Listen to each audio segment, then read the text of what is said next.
Crystals have become very popular within the New Age culture, valued for their metaphysical properties. On one hand, you have ardent believers in the power of crystals, and on the other hand, there are people more scientifically oriented that say crystals do not contain any of those metaphysical properties. It's the typical science versus spirituality debate we've come to know in this time. Science is studying something it doesn't understand, while spiritualists deny any explanations whatsoever. This is an example of a dynamic I call ancient science, modern superstition, something that will be explored in depth in a future video that I've been working on for a long while. I'm going to explain the truth of crystals, which both science and spiritualists have incomplete knowledge of, because understanding crystals requires both sides to learn from each other. And this isn't centricism. There was a time when science and spirituality were explained in the same structure or paradigm of belief. Dividing that into specialties does not mean we should view one without context of the other. But that is what happened, and hopefully we can restore that.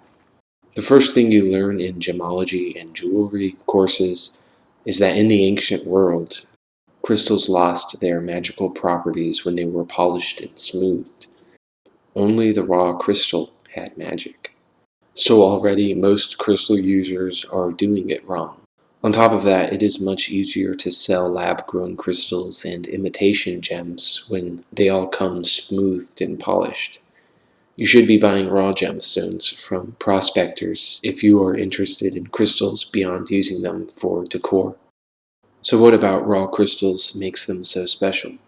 By smoothing a stone or gem and coating it with polish, you are removing loose particles and the potential for particles to disperse.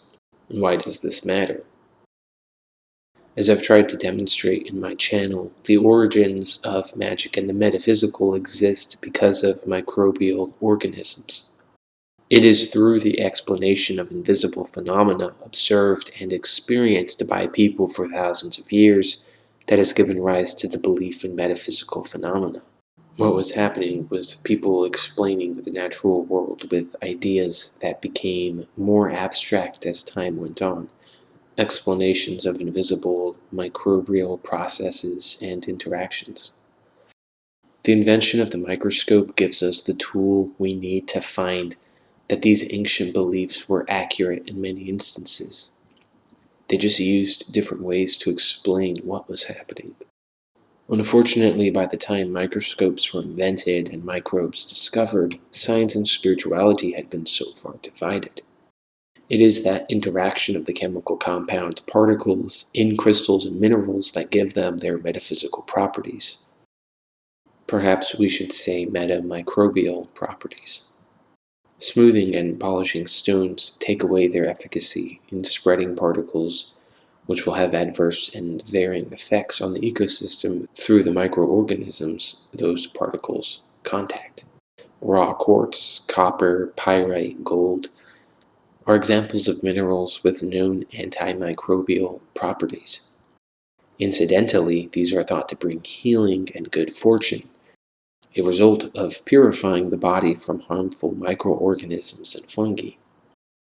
With this new understanding of meta-microbial properties, you can begin to study and compare the ancient science use of a particular crystal. Was it for healing, dreams, cleaning the air, good luck?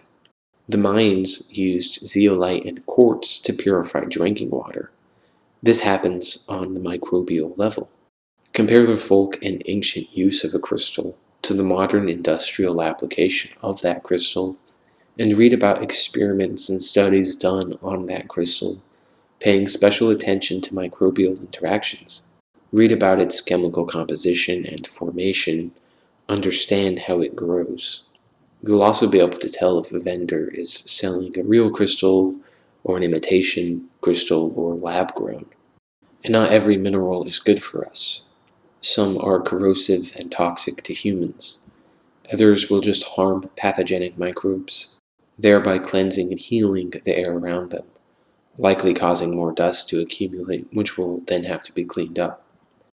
Now, it's important to realize that microbes are hyper-intelligent.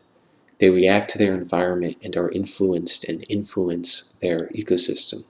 They are interconnected around the world, and the reason for synchronicity, the collective unconscious, noetics, the divine and magic, and the paranormal, and so on. All that metaphysical stuff is more or less right. It either comes from microbes or is explained through the microbe consciousness.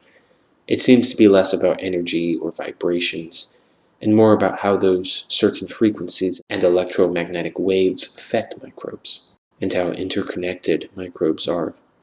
There's a quote I want to read from a sculptor from the 1900s named Max Ernst, who has an interesting perspective on stones. Ernst described in a letter to a friend their joy in this new art form. "We are working large and small granite blocks from the moraines of the Forno Glacier.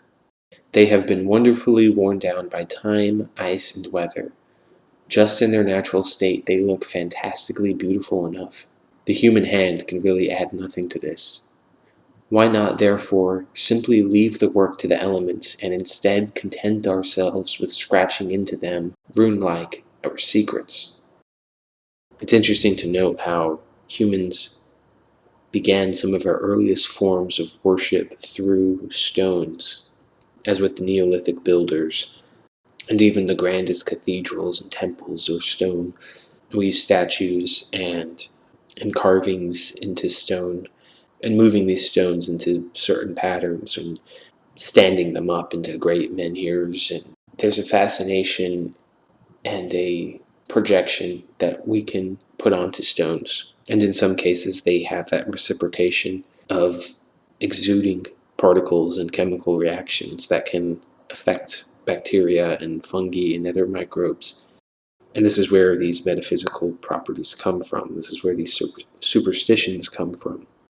And if you want to understand this more, I'll be doing more videos on this subject, on top of having quite a bit of content already you can check out.